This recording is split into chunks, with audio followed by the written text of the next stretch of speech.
going to call the September 21st meeting to order. Roll call. Mr. Murray? Here. Mr. Miller? Here. Mr. Smith? Here. Mr. Baculett? Here. Mrs. Keeper? Here. This time we will do the Pledge of Allegiance. I pledge allegiance to the flag of the United States of America, to the republic for which it stands, one nation, under God, indivisible, with liberty and justice for all. Okay, at this time, does anyone desire to add, delete, or separate any items of the consent agenda as proposed? Nope. Okay, so I need a motion to approve the meeting agenda as presented for the regular board meeting on September 21st, 2020. So moved. Support. Don and Zach. All right, roll call. Mr. Murray? Yes. Mr. Miller? Yes. Mr. Smith? Yes. Mr. Baculett? Yes. Mrs. Keeper? Yes, motion carries. We need a motion to approve the minutes of the regular board meeting held on August 17th, 2020. So moved. Support. Roll call. Mr. Murray? Yes. Mr. Miller? Yes. Mr. Smith? Yes. Mr. Baculett? Yes. Mrs. Keeper? Yes, motion carries. At this time, is there any board members with correspondence? Mrs. Luke? Mr. Canola? I have one. I received word from State Senator Teresa Gavarone that she wants to present Mason Leffler with a senatorial commendation for his athleticism, and that will happen this coming Friday at our football game at 6:50 and 50-yard line before the start of the game.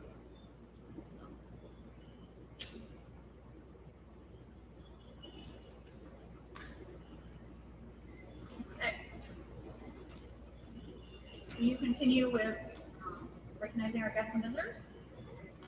We have a few guests and visitors. It's good to see people back at our board meetings. If you would just take a second to introduce yourself. I'm Tanya Lemreeser, representing the Village of Lions. Matt Gilroy, Fulton County Economic Development Board. Derek Snuff, National Athletic Director. Ray Rose,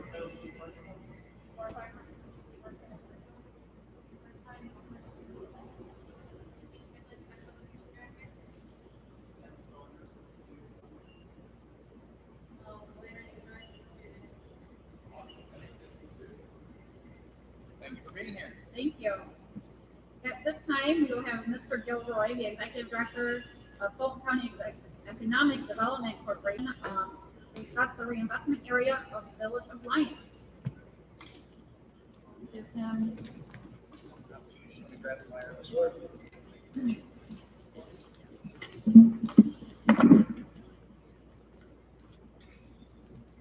Good evening.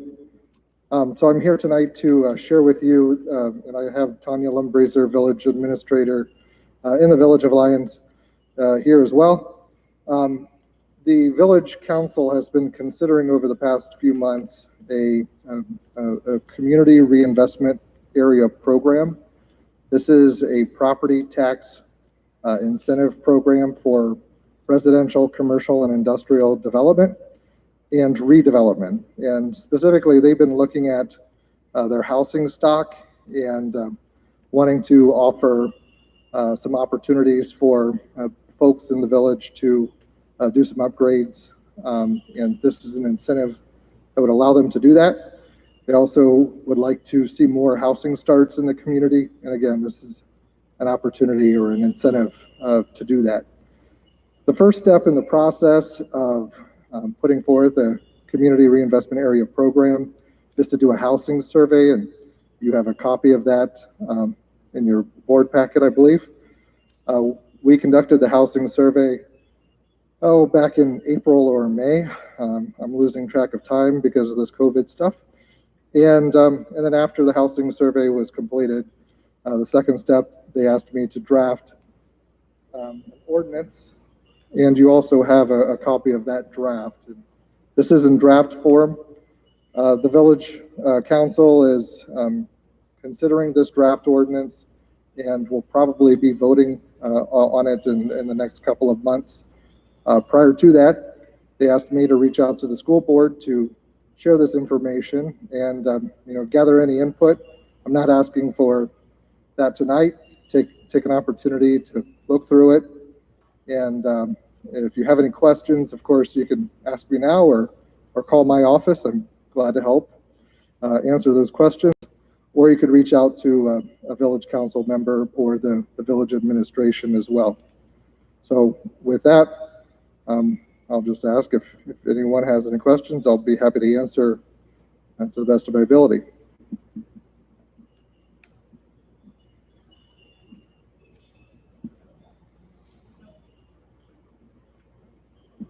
Can you tell us what would the likely impact be on, I'm assuming there would be some like tax abatement or some effect on our real estate tax collections? Yeah, so if this goes into place and there is either a redevelopment or a new construction of a building, whether it be residential or commercial, then the owner of that property could apply to the village for tax abatement on their new property taxes. If they ask for anything above 50% abatement, then the school board will have input on that decision. So that will come to you for a vote up or down as to whether or not you would prefer to do that. If the property owner asks for 50% or below, then the village council would be able to make that decision. They have not set the terms and conditions yet, and that's part of the process as we're going through this draft to figure out the state of Ohio, the Ohio Revised Code allows for a term of up to 15 years on industrial and commercial new development and 10 years on residential. And then also on redevelopment, 10 years on residential and 12 on commercial and industrial. This would be new monies. So this is a property owner is not able to ask for an abatement on existing property. So I believe you have an income tax that the school collects as well. There could be a scenario where the new money not gained on the property tax abatement would be offset by new income tax collections. And when we get to a point of having a project where we could try to figure out those numbers, we'll give you the projections as we see it in the Economic Development Corporation office. And we base those off of new job commitments from the company, or if it's residential, the number of housing units and what that would entail from a typical household income. Yes. Are there any other villages in Fulton County that have a similar program that we can kind of look to for how it's worked out? Sure. That's a good question. Metamora, Fayette, Archbold, Wauseon, and Swanton and Delta all have community reinvestment areas. There is a difference between all of those community programs. They're all structured a little bit different. And in 1994, the state of Ohio changed some of the law. So there is a pre-94 CRA program and a post-94. The post-94 programs, Swanton, Metamora, and Dover Township all have post-94 programs. And of course, that's what this would be.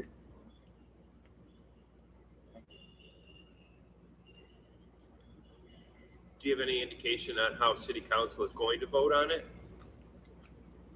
I really don't. Okay. I think they want to pass something, maybe want to do something. Okay. I don't know.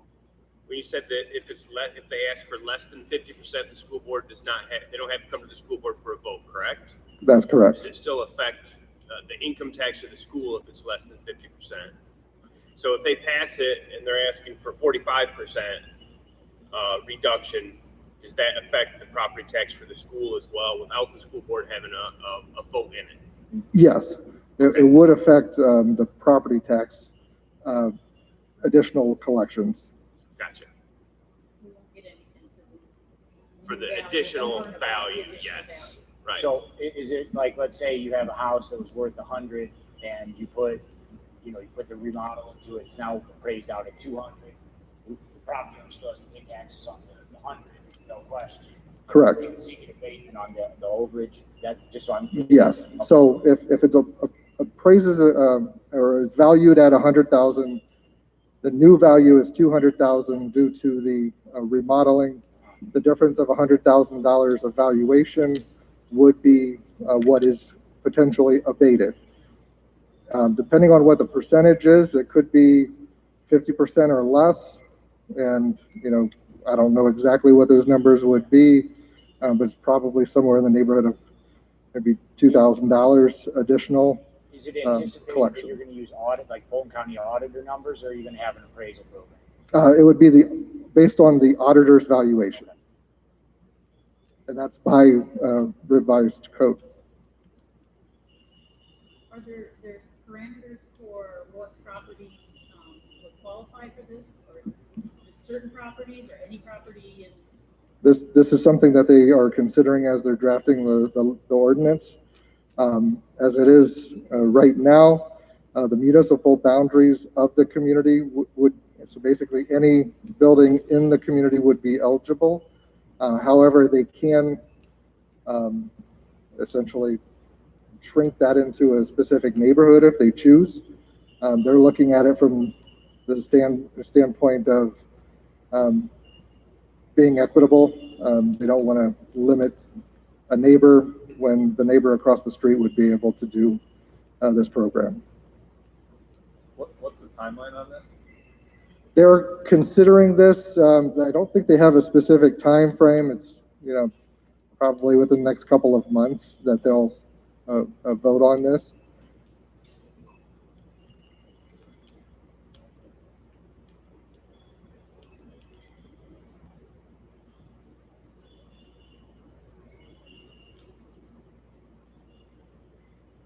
Any other questions?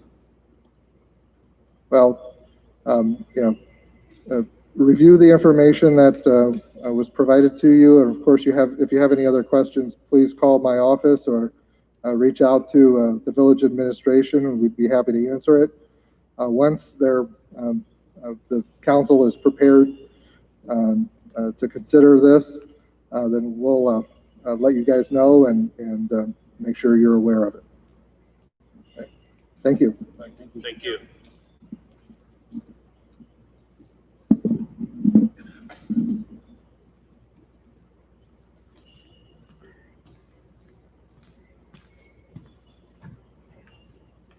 Okay, this time we're going to move on to financial reports. Okay, let's start out with the actual financial reports for August. And if you turn to the yellow financial or cash summary report. Just want to review where we stand as compared to a year ago. And I'm going to tell you right now that most of the differences are just our timing differences. So I don't think we're terribly far off from where we were a year ago, but it looks a little more like we are. Last year, at the end of August, we actually spent, this year I should say, we have spent about $500,000 less than we did last year. And looking back to see where that variance is, it is because last year at the beginning of July, we started our transition from 26 pays to 24 pays. So we had an extra pay in that time frame until it got fully phased in September. So that's part of the reason. So really, we have not spent less on wages, but it kind of looks like we have right now. That will catch up. The other thing that we truly have spent less on is last year we had purchased 2 buses that we paid for, I think it was in late July or early August. This year we didn't buy any buses. Last year we had bought a bunch of furniture, we had quite a bit of capital expenditures that we bought last year that we didn't this year. So we are down in that area pretty significantly. So we are, I think it's true to say that we have spent less this fiscal year so far than we spent at the same point last year, but not as much as it appears we have. And that, like I said, that'll get caught up here as we move along. As far as revenues go, we have taken in about $77,000 more this year than we did last year. However, there again, that is some timing. We got our real estate taxes a little bit sooner. We were still bringing a little bit in after the end of August last year, and Lucas County, we got Lucas County's in September this year. So I don't think that's a completely true comparison either. So where we stand right now, our fund balance is about $883,000 higher right now at the end of August than it was last August. So that's just a little comparison there. Too early in the year to make any real judgments from that. I think if we move on then to the budget, and hopefully you've had a chance to look through this, through the narrative. I don't want to belabor it. I'm certainly not going to read the whole document, but just kind of making some of the comparisons I would like to point out would be that if you notice, what we're appropriating this year is almost the same as what we did last year. So we have tried to keep our budget, to curtail our expenditures in our budget for this year with the loss of funding that we, are likely going to be seeing from income tax, likely going to be seeing from our foundation payments. And at this point, we still really don't know what that impact is going to be, but we tried to plan with the expectation that that's going to happen to some degree.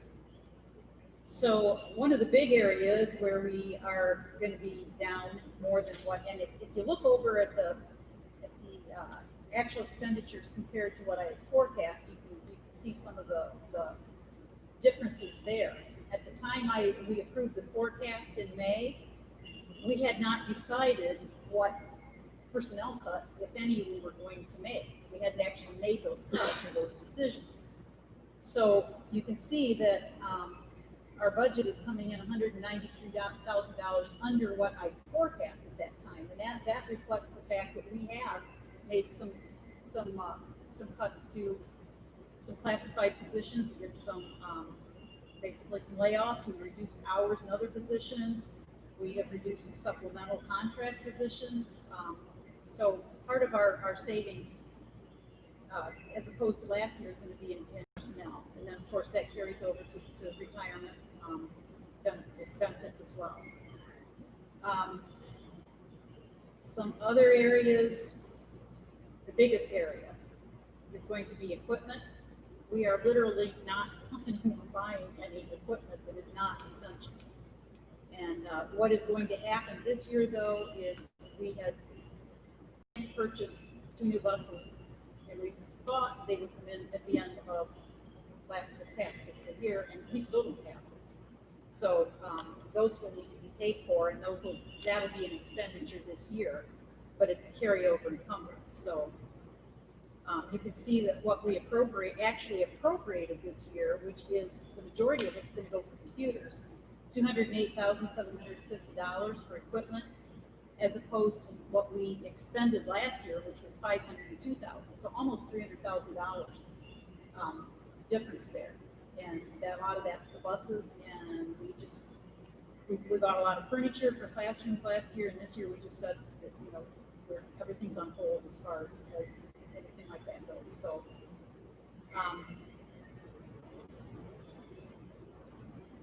another thing to point out though is last year we had expended $200,000 at the end of the year in transfers. This year we've already, that would have been advances and transfers, we've advanced $130,000 between the cafeteria and the athletic fund. So that's what that $130,000 is under the 900 other uses. So all in all, this year, our budget, our appropriations is running $19,000 less than what we actually spent last fiscal year. I hope that we can hold it at that, barring unforeseen expenses or something comes up, and I'm hopeful that we can do that. But we're gonna have to continue to monitor that as things progress. And the other thing is, we're gonna have to, we may need to look at tightening the belt further depending on what happens with our income tax. And I'm hoping that our foundation funding, we have not heard anything more. Right now, it's holding steady, and we haven't heard anything more as far as what might come down the road. So we get our next income tax payment at the end of October, and that'll help us see kind of where we're going. Did you ever hear if the checks from the government for unemployed and stimulus checks, the 1,200, if those were taxable or not? I do not. Well, I've heard people say that they are, but I have not actually. Okay. Just curious, it ends up being a fair amount. I don't know how that's going to work yet. Tomorrow I meet with the county auditor, and I'm hoping we have some news on where the pipeline stands, but I have no idea if they will hear anything or not. Just have to see. So, that's going to make a difference too in what our budget might look like. It looks like you built in cushions though. I have tried to wherever build it, you yes. could. I do try to build in cushions.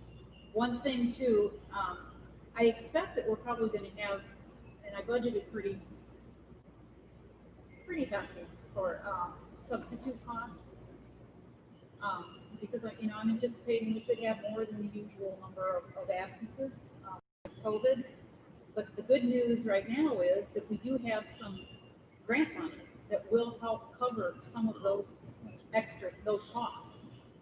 So I didn't take that out of this budget. I left it in, as though we have to pay it out of the general fund. But I'm hoping that we will be able to alleviate at least a little bit, maybe $40,000 or $50,000 worth, if we get that high, out of.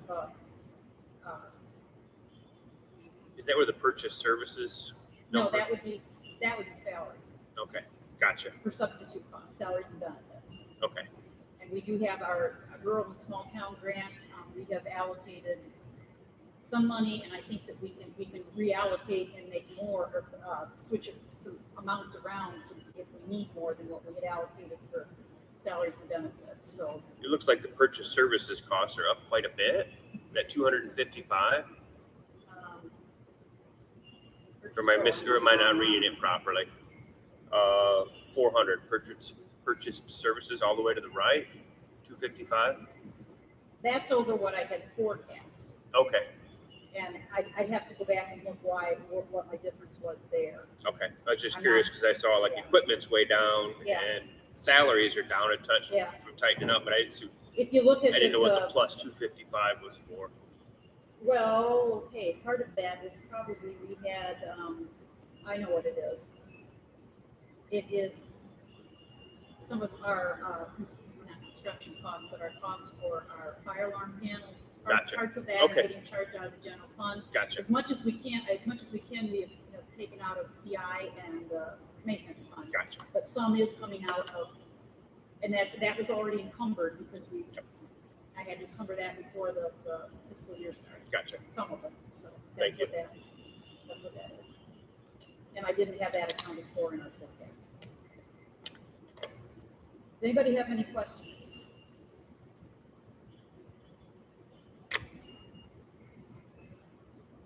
That, I believe, is all I have right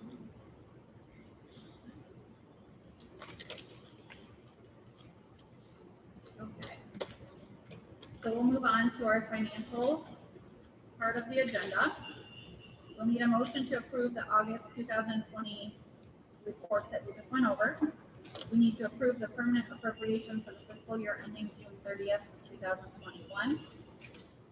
And then we also have to approve the amended estimated resources for the fiscal year ending June 30th, 2021.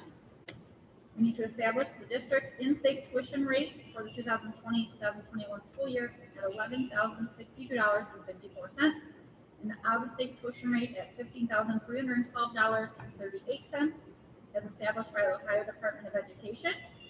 We need to accept the following donations: $4,858 from the athletic boosters to the girls and boys basketball practice jerseys, $290 from the Evergreen athletic boosters for golf green fees, $2,500 from the Evergreen athletic boosters for the Pixelet streaming and video services, $300 from Dale and Nancy Wolf to the cross country fundraising fund, $250 from Three Dimensional Physical Therapy to the football fundraising fund.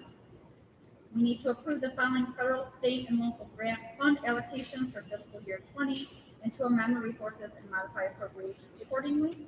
That should be fiscal year 21, sorry. Fiscal year 21? Okay, so we will make that correction.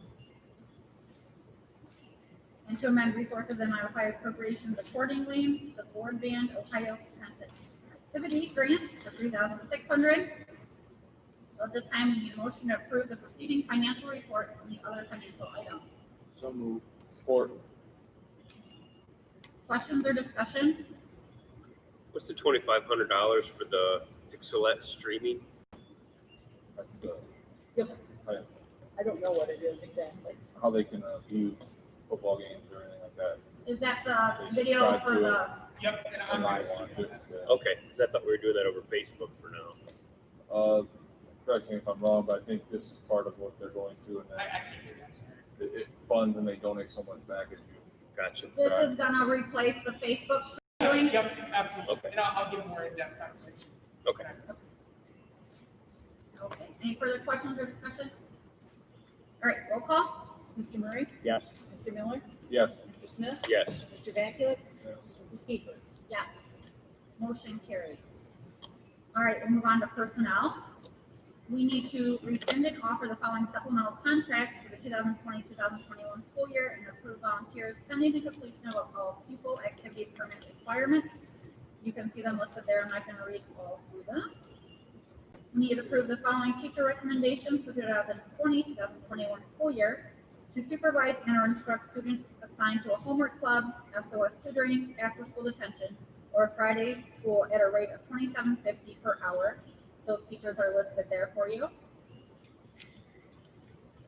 We need to approve the following event workers for the 2020-2021 school year to be paid from the athletic fund: Lily Herr, Bentley Setmeyer, Annabelle Abak, and Marciana Cervantes. At this time, we just need to approve the above listed personnel positions. Support. Questions or discussion? All right, roll call. Mr. Murray, Yes. Mr. Miller, Yes. Mr. Smith, Yes. Mr. Vaculik, Yes. Mrs. Kiefer. Yes. Motion carries. Move on to other business. We need to approve the proposed new policies and existing policy revisions to current Evergreen local school board policies. The following policy additions and revisions are recommended for the approval. So moved. Support. Questions or discussion? All right, roll call. Mr. Murray, Yes. Mr. Miller, Yes. Mr. Smith, Yes. Mr. Vaculik, Yes. Mrs. Kiefer. Yes, motion carries. At this time, we need to approve the Evergreen High School Diving Club for 2020-2021 school year. The district will assume no costs associated with the club. All costs, including but not limited to transportation, uniforms, entry fees, coaching fees, and participation fees, are assumed by the club members. The EHS Diving Club will be permitted to operate using the Evergreen High School name and Board of Education approved logo. So moved. Support. Questions or discussion? Where are they gonna dive at? Oh, that's cool. How many people do that? How many kids? One. Just, we don't have that opportunity, wanted to provide it for them. So. And they need, our naming logo to be able to compete since they're not a member of that district. All right, roll call. Mr. Murray, Yes. Mr. Miller, Yes. Mr. Smith, Yes. Mr. Vaculik, Yes. Mrs. Kiefer. Yes, motion carries. At this time, Mr. Smola, would you like to take over discussion and information? Just a couple items to bring to your attention. Students and staff have been doing a great job following the safety precautions that were put in place for us to return to face-to-face instruction. It is a challenge wearing a mask all day, but everyone has been conscientious and adapting to this challenge. So I want to thank staff and students. We started the year in a very positive way. Great to have the kids back on campus. Today, Evergreen Local Schools began providing all students a free breakfast or lunch. This free meal program is made possible through the U.S. Department of Agriculture in order to ensure every child receives healthy and nutritious food during the COVID pandemic. Students on campus just need to get in line each day in the cafeteria to receive breakfast and lunch.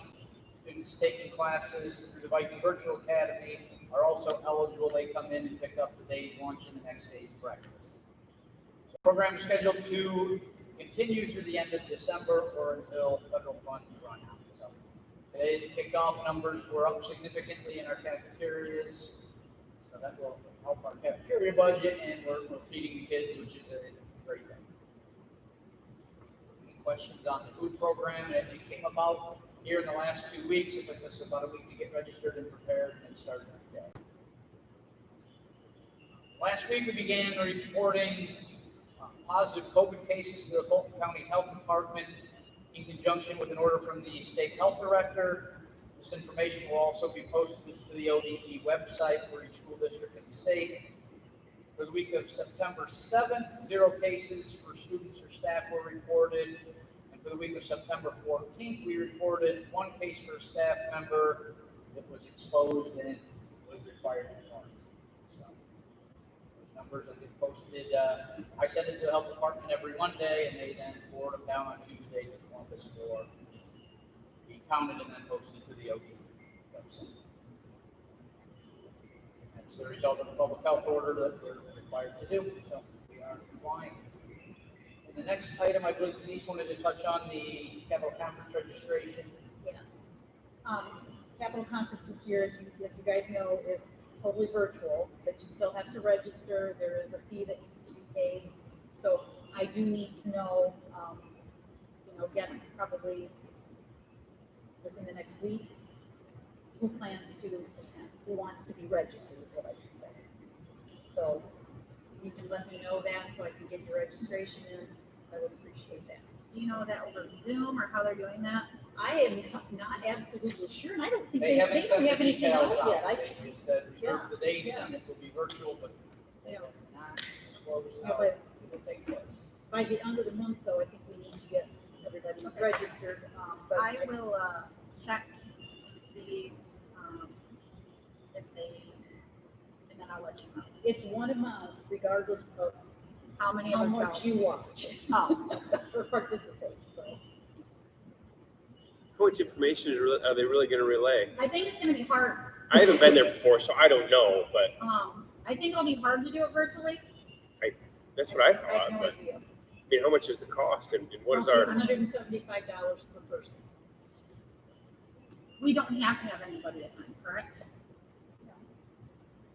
No, there's no requirement that you can, but if you want to, you still have to register. I'll let you know by the end of the week. I can let you know for me now.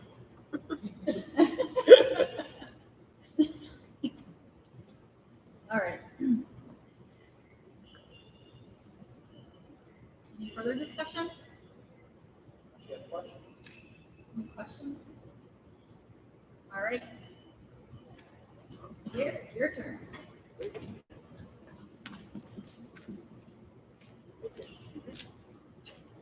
All right. First, I'd like to thank the Board of Education for letting me speak and give an athletics update today. First thing is, kids playing sports. It's been great to have them back on the fields. So far, as the seasons have begun, we haven't had any hiccups that shut anything down. So it's been great to have those kids out there working, finding something positive outlet for themselves. Main points of emphasis that I'd like to speak on today, starting off with, would be hometown ticketing. Hometown ticketing, reason that was brought up, we had been affiliated with a free ticket program by Huddle. They ended that program as of this past year, so I looked into a local ticket company supplying us paper tickets. That was in excess of $1,500 for the quote to purchase tickets, and that was going to be a reoccurring cost year in and year out. Reached out to a few different schools, and a few of the schools that I'd reach out to spoke on hometown ticketing. Also knew that the OHSAA was going to be switching to hometown ticketing for all their postseason events, sectional, district, state. So with that, there's no cost incurred by the school for the ticketing program. The program itself was free, but there is a cost to the consumer themselves when they purchase said tickets. From there, once we do have the equipment, which I did purchase, that equipment itself is obviously good for years and years to come. So there isn't a reoccurring cost year in and year out from hometown ticketing. With that, I know when it came to our volunteers, another concern had been people coming into the district, taking money from hundreds of different people, a lot of transfer of monies, things of that nature, try to limit or reduce any contact as much as possible. So it also was a kind of vis facto health benefit to that of our volunteers as well that were our ticket takers. From there, the Pixelot system. Pixelot system was introduced by myself to our boosters group. The boosters were gracious enough to reimburse that cost of $2,500, which only covered just that of the installation. The equipment itself is in value of upwards of $30,000 to $40,000, but it provides our at-risk community, people maybe out of state that aren't able to attend events directly here in Northwest Ohio, the opportunity to see our kids play. Right now, that system is installed on the football field. They came to 17th to install. When the installers traveled here, they were able to install the outdoor system. The indoor system, they are troubleshooting a system to fix. Simply, we have batting cages, and they need to mount center of the gym. So we're trying to come up with a unique solution to that issue currently right now. So the indoor system has not been installed as of yet. Outdoor system installed, everything's good to go. We're just waiting for them to commission the camera. What that means is just like a software update. They said 5 to 7 days from installation. So hopefully here, I'm hoping before Friday, I do get the approval and the okay that that's ready to go. Push it out to the community as soon as they give me the okay that I can. From there, it does have a cost. It's kind of like a BCSN. If you've ever seen BCSN in Toledo off the Buckeye Cable Network, it's similar to that. It would be an automated system. It utilizes AI technology to pan, zoom. It follows all set action. It actually even develops a ticker at the bottom, so you see a constant update connected to that of the scoreboard. It's a unique situation, a unique system that allows touchless, and it doesn't take a person running a camera to provide that system to our community. Are there any questions so far? What's the annual license cost? For Pixelot? Yeah. There is none. So what they do is there's actually a $10.99 a month to the consumer or a $69.99 a year to the consumer. From there, they keep that revenue 3 out of the 5 years. So we will subscribe model. It is a subscribe model, yes. All right. Yep, similar to that of like a Netflix, Hulu idea. But we had to pay for the cameras and stuff? No. No? The only cost we incurred was $2,500, but that was covered by that of the boosters. Good job. Yep. Yeah. So also on top of that, to speak on unique revenue, hometown ticketing, obviously at a no cost direct revenue. Outside Pixelot does allow, we receive, it's just under $1 of every monthly subscription. The school will receive $1. When it comes to that, the $69.99 a year, we will receive around $20 from those subscriptions. So it's a small revenue stream, but at the same time, it is in the positive. Finally, the last was the Maumee Valley. On Yep. that one, can they stream? So I know Wasion has it as well. Yep. If they subscribe, they can watch that game through what they play. Exactly. Okay. Yeah, same with So it's PH. any school that has it. It's like a BCSN. So once you log in, any game that's affiliated with Evergreen and their school has a system such as Wasion or Patrick Henry, you're able to watch those at their events as well. But it's like an app, right? So I would download an app and then. Yeah, so the Pixelot apps itself, if you have a Roku device or a smart TV at home, you can download the app on your TV. So it'll actually broadcast right there on your TV. Or if you have a laptop, iPad, cell phone, you can watch it on the go type of situation as well. Anything with an internet connection. Lastly, the Maumee Valley group. Trying to come up with a solution for our student athletes and just after school kids in general. There isn't somewhere where they can run and really grab a bite to eat after school, and buying chips out of the vending machine only goes so far. Thought of a unique solution with that. Maumee Valley, they're in several different schools. Napoleon is one of their main base areas, Napoleon schools, but then they're in GM, they're in a few different facilities and companies as well.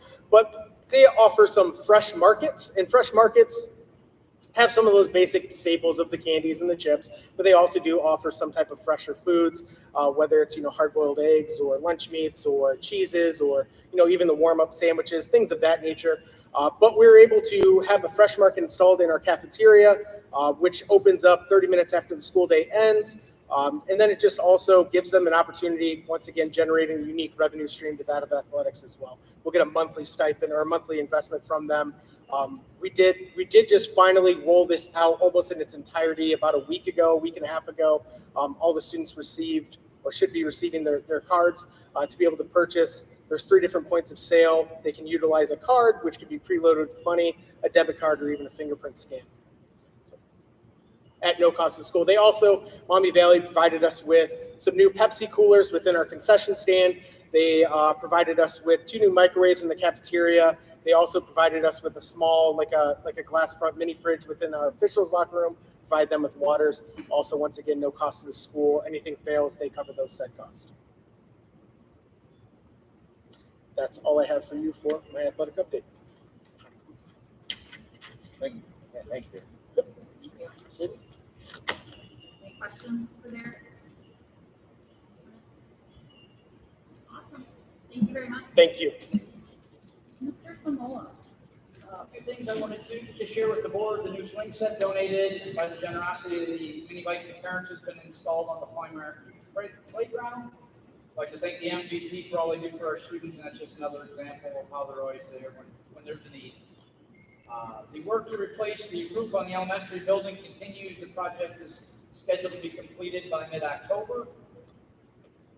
Middle school has partnered with BGSU to provide professional development for our staff. 2 professors from BG have been into the district twice to meet our teachers, help improve our instruction, provide research-based interventions and enrichments, and be prepared for remote learning. So teaming up with them in the middle school to provide resources that we didn't have before. The middle school has instituted Zeros Aren't Permitted, or the ZAP program, for the school year. The program philosophy centers on the premise: if assignments are important enough to assign, then students need to be accountable for their learning by completing those assignments.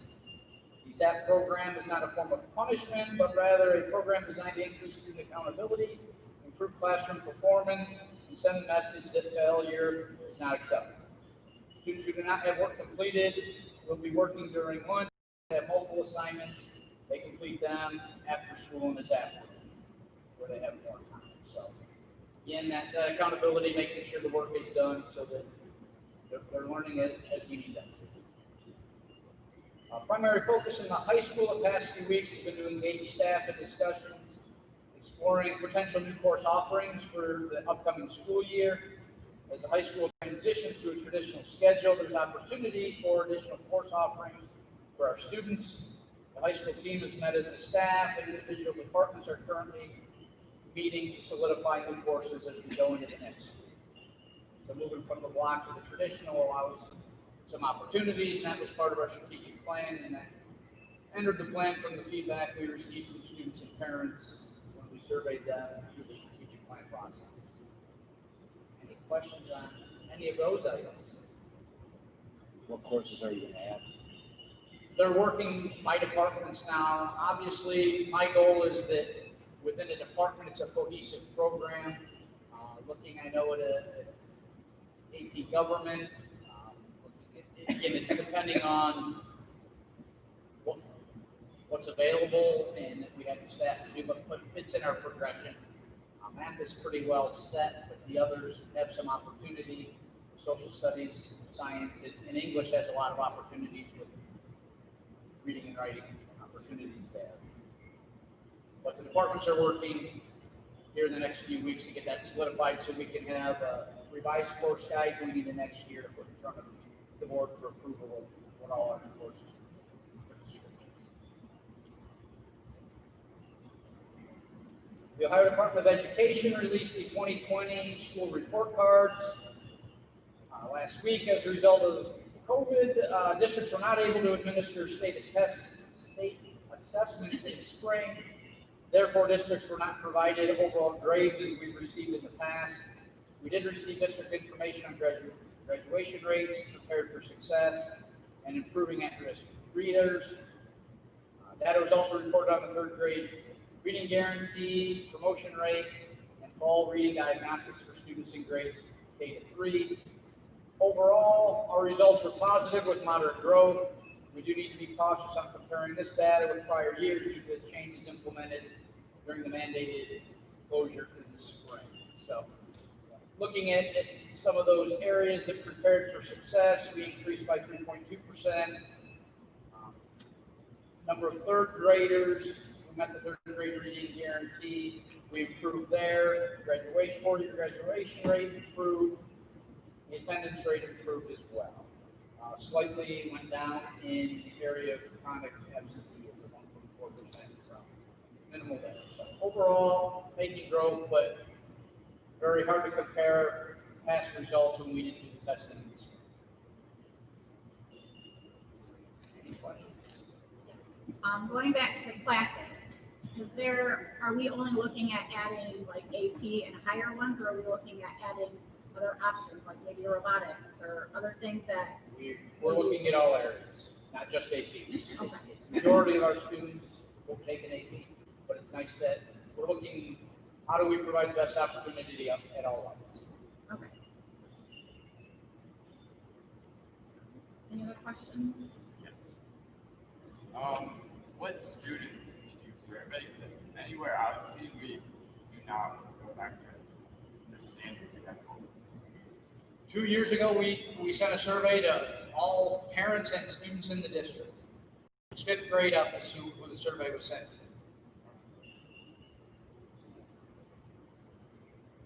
Any further questions?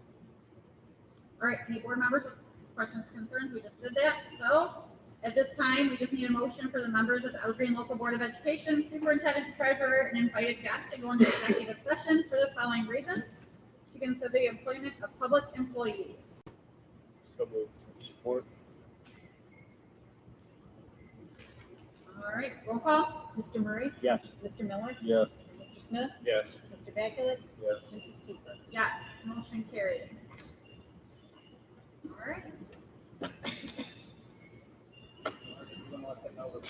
Yeah, there'll be no action after this meeting, so just be discussion.